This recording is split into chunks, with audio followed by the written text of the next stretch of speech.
An American city that looks to the future while maintaining an earthy connection to its heritage. A city that continues to lead. What is it in the water up here? At the heart of the Pacific Northwest is a city that manages to draw together hot technology, the great outdoors, and an effortless style that is distinctly its own. We'll meet our guides, the design community that makes this fascinating city tick and click. Coffee when I wake up, coffee midday, coffee evening. It's very gray here and we're very addicted to caffeine. Teague is a company that was started in 1926. The reason why we're here in Seattle today is because of Boeing. Our sort of strategy is we're more interested in who we work for than what we work on. I'm Amy Devers. This is Designer Travel. Welcome to Seattle. Unless you're already on the ground, you'll arrive in Washington State at SeaTac Airport. Then rent a car, take a shared van, or hop a taxi to your destination. And mine is downtown. First, we need a stylish base camp from which to explore the city, and ideally, one with an authentic design story to tell. And Hotel Andra fits the bill. Only 5 minutes here at Hotel Andra, and I couldn't feel more at home. It's as comfortable as it is sophisticated, and outfitted with original Scandinavian designs, it has an authenticity that's in sync with Seattle. So what is the Seattle style? Let's see where it takes us. Insiders recommend Baby & Co. as the go-to downtown destination for women's fashion. Baby & Co. certainly channel an international sensibility, but what of Seattle fashion in general? A lot of our collection came from different places in Europe, but we do our buying in Paris.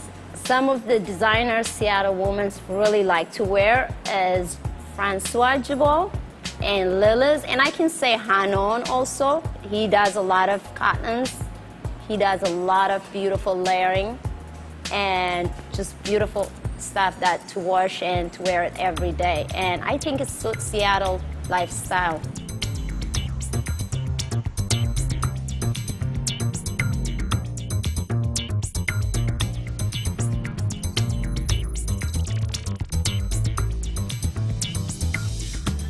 Seattle street style is most of the time it's jeans and sneaker and Patagonia jacket. A lot of raincoat they wear because of the climate.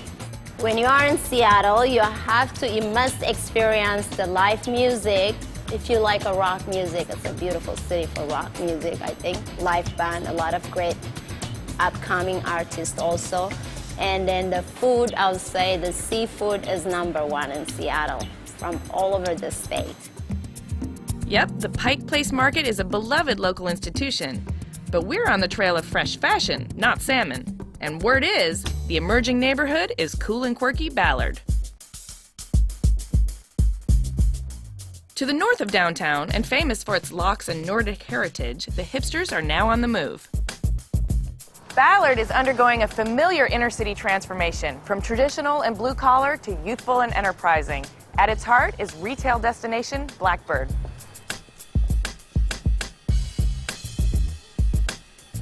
Blackbird is a store here in Seattle, started by Nicole Miller about 7 years ago. It's more of a lifestyle than a store. We like to say that the clothes are an afterthought, and it's more about the experience that we give a customer. We carry a lot of designers that nobody else has, including local jewelry designer Billy Bartles and his label Vim Baguette. How would you describe the style of your jewelry?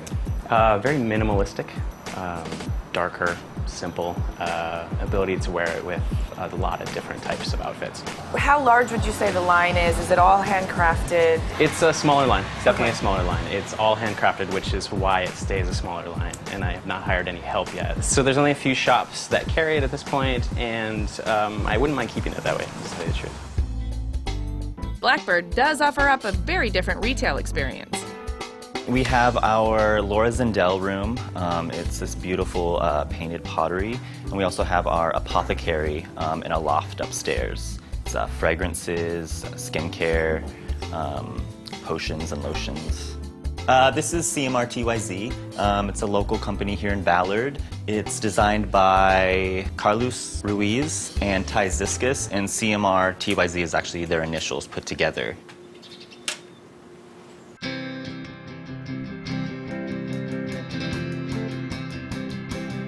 So just around the corner, fashion leads us to the global HQ of CMR TYZ. CMR TYZ is me and another friend, Carlos, and his initials are CMR, and my name is Ty, and my last name is Ziskus. So it's basically just letters from our names squished together. We do artwork for bands and record labels, and a lot of freelance design for clothing companies and businesses who want identity work done. We also do fashion. We do a lot of screen printing for band t-shirts and all that kind of stuff. And then the other wing is that kind of mixes with that is we have a record label. We're really grassroots with everything we do. We don't have the fanciest equipment. You know, we started doing everything out of my apartment with like the most primitive ways of printing. We just kind of went with that. You know, this is what we have and this is what we're making. Nothing's going to be the same, and that's going to be the beauty of it. We don't have any backstock of anything. If a store emails us and they want something, we make that order, and we don't make any more. We make the exact number that they ordered.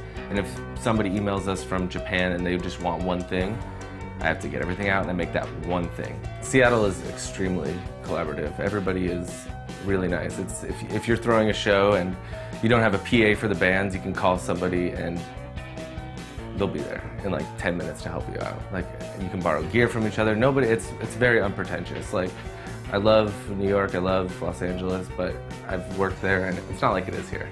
So you're the TYZ of CMR TYZ. Tell me about CMR. Carlos is actually the other half of our business, and he is the graphic designer. His process is exactly, he goes to the copy machine and sits there for hours and does process after process, does a copy, inverts it, draws on it, scribbles, inverts it again, cuts. It's collage mixed with sketching, like they did it, you know, the old punk rock posters and stuff. So surprisingly, our fashion focus has now taken on a graphic twist and sent us cross-country in search of Seattle's creative exports and CMR. I have a bit of a shtick because I don't use any computers in any of the design I do. Just all Xerox machines and like glue sticks and Sharpies. And it's not just Carlos who's taken the Seattle handmade style east. This is called Moves. It's a store that people from Seattle that I know through many mutual friends, Rupio Hart's Little Snotty, runs, and it's just a really, really great like place where, you know, they're fellow like creatives that I really respect and think that they're really, really great. So, yeah, this is their space, and since being in New York, I've been talking to them to hang some really cool artwork. And back at home, what does Ty recommend as a Seattle staple? Okay, no surprise, it's caffeine. Why is coffee such a big deal in Seattle? It keeps us up all, like I said before, it's very gray here, and without any sun, you need, I don't know, we're very addicted to caffeine. Stroll the streets, and yes, keep that umbrella at hand, and some of the architectural landmarks will include Frank Gehry's Experience Music Project, the Olympic Sculpture Park,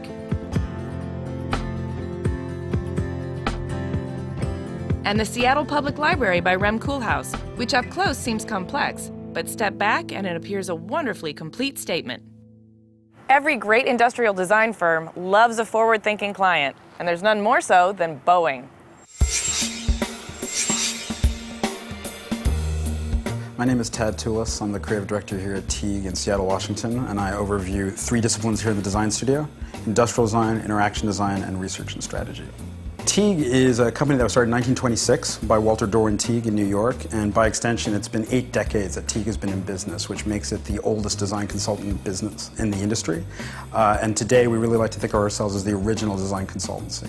Our core business in industrial design is really focused on consumer electronics, but increasingly the work we do is branching out from that. So recently we've been doing a lot of work with consumer packaged goods, as well as innovation programs, as well as social design programs.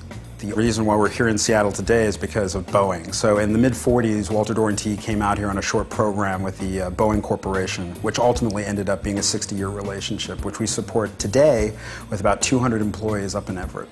A lot of our attention is focused on what we call aircraft design and aircraft interior, and that really takes two forms. One is the build-out, so the overhead bins, all the industrial design and finishing you see inside the interior, as well as what we call sort of design for airline, which is the interior fabrics, seat coverings, wall coverings, all those sort of attributes that really deliver an airplane on brand for the carrier.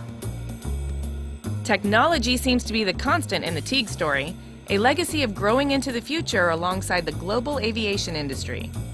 Since we're a relatively old firm, one of the things that's really unique, I think, at Teague is we really believe in design as a way of thinking, of course, right? So before we think about the aesthetic execution of a problem, we think about the problem, right? And a big way we go about doing that is we like to talk about thinking through making. So we really believe in prototyping things, right? So when you prototype something, the idea you have to begin a story with actually has an opportunity to be successful or to fail. Whereas if you just think about it abstractly and go directly to drawings, you don't really have that opportunity to discover how the problem works. So Teague himself was a big proponent of prototyping, and early in his development of aviation design would create mock-ups and interiors for consumers to go into and experience what it would be like in the plane. Wait, I want to fly on that plane with the orange carpet. Okay, back to the future and prototyping. Well, so this is a great example of what we call like physical prototyping, right? Or this active making that I was talking about. So this project began as an in-house project, and actually once we presented it to the public, actually got a lot of momentum. The original idea is that the designer had observed that when we work with smartphones and things, while they're great devices, every experience on my smartphone feels the same. So a phone call to you, or listening to music, or taking pictures, it's always through the same device, and it's always really flat. And what the designer was really interested in was this idea of how can I make the experience of listening to music like what it used to be, like when you were a kid and you used to spin the dial and you would get all these little sound clips. So they wanted to really bring back this idea of discovery, and so what we talked about was this idea that flat is boring and round is rich.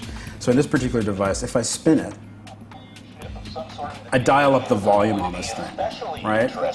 And if I roll it, it's actually going through all the different stations that are available to me. And when I find a station of something I like, I can actually plug it with an annotation and remember it for later. But really what the idea was about was trying to make this experience rich again versus as flat as it has become using digital devices.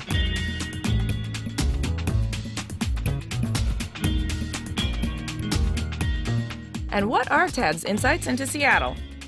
I think the thing that a visitor should know about Seattle is it's kind of like a doily, right? There's a lot of water, there's a lot of land, there's a lot of mountains, right? So it's a pretty unusual place in terms of getting around. For a city of its size, it's really broken up into neighborhoods, as all cities are. But I think here they're actually physically isolated from one another because of the geography.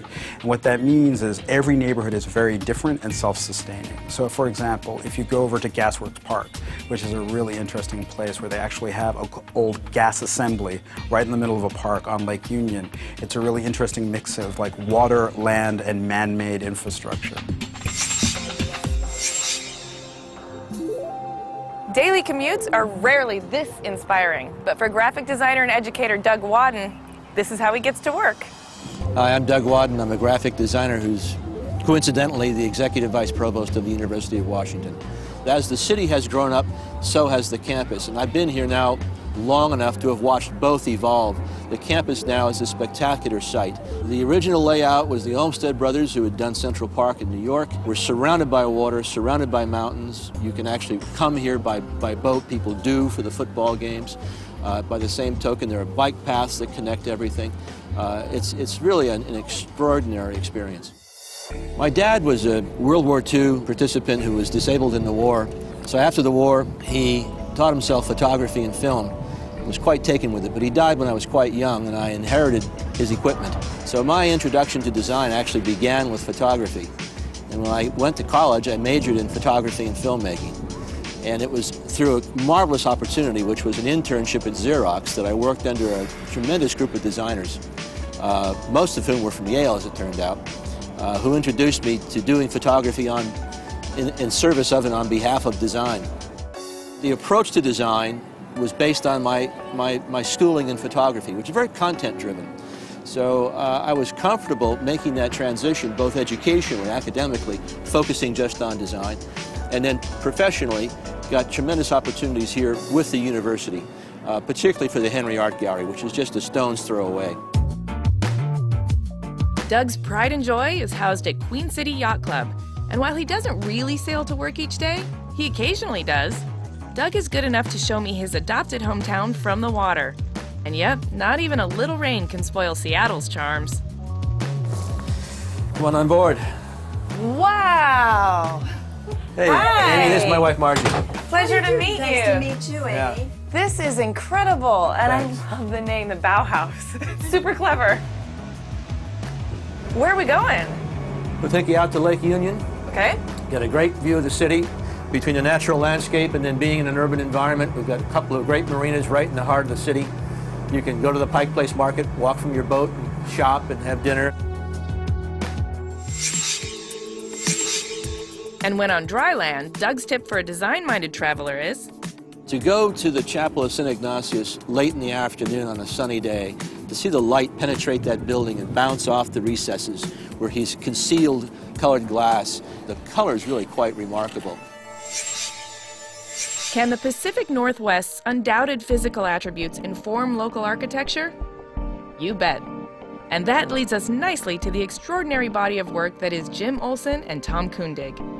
I'm Tom Kundig. I'm an owner here at Olson Kundig Architects. Our sort of strategy is we're more interested in who we work for than what we work on. For this firm, it's always been a community-based ethos, in a sense, a cultural-based ethos. So our interest is what's happening out there.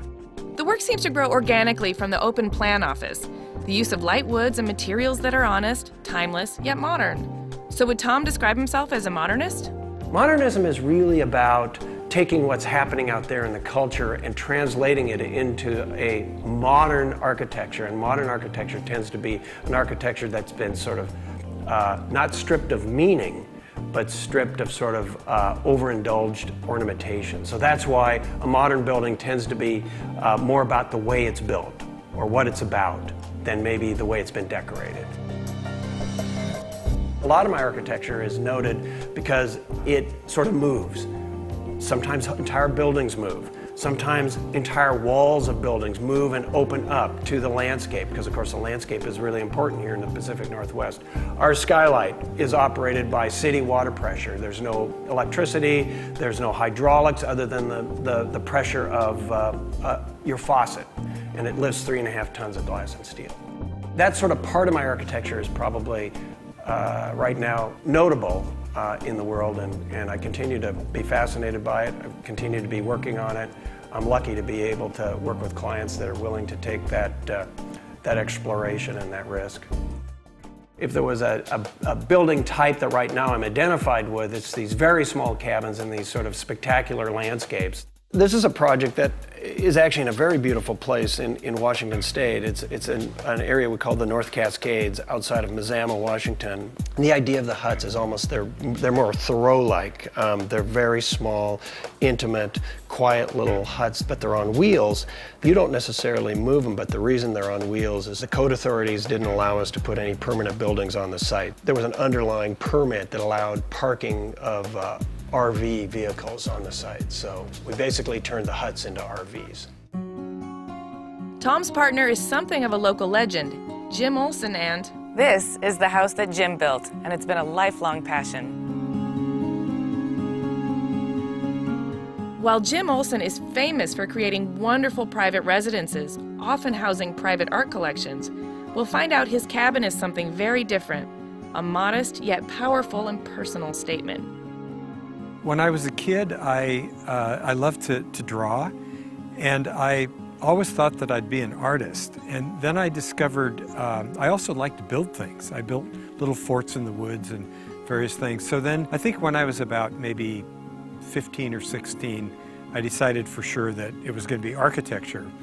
But I think that my love of art stayed with me all these years because I do a lot of architecture for art. And I think of of the practice of architecture, for me, is more like being an artist anyway. I studied at the University of Washington. I didn't get a master's, I didn't get anything extra, I just went through school. Because to me, like in architecture, I think what the school you go to isn't nearly as important as who you are and what you put into it. And so for employees that come to our office, I don't really care where they went to school, but I do care who they are, and I care how much they love architecture and you know, how much what they have in their kind of heart about the profession.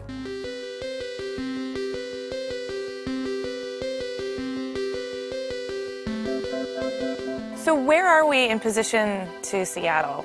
We're basically on a peninsula in South Puget Sound.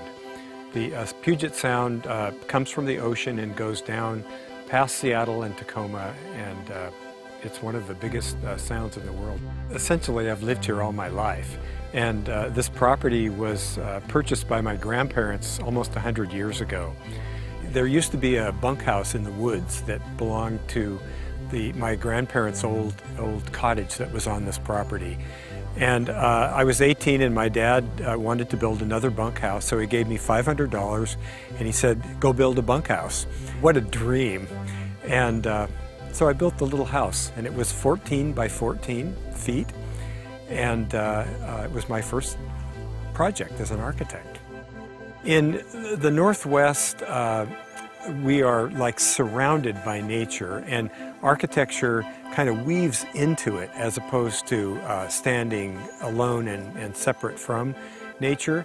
And so for me, I like the idea of buildings becoming part of nature. The bedroom has a round skylight right over your head when you're lying in bed. So you lean back in bed and look up, and you see the clouds in the daytime, you see birds going over and treetops, but at night you see the stars. So it's about looking at nature, and I think of the stars as sort of big nature.